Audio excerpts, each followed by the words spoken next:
வணக்கம். நான் இப்ப என்னத்துக்கு வந்தேன் என்றால்,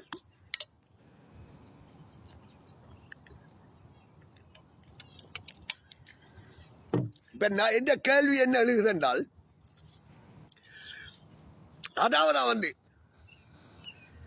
இந்த 77 வருஷத்திலே எங்கேயாவது ஒரு நாட்டில உலகத்துல அமைதி நிலவி இருக்கா? நான் ஒரு படிக்காதவன், சாதாரணமான ஒரு தான். நான் சும்மா இந்த பேஸ்புக்கில் நான் அரசியலுக்கு முழுமையாக இறங்கினவனும் இல்லை, நான் படித்தவனும் இல்லை, ஒன்றும் இல்லை. ஒரு சாதாரணமான ஒரு ஆள், ஒரு அடிப்படை இயக்கங்களையோ ஒரு அடிப்படை உறுப்பினர் சொல்லலாம்.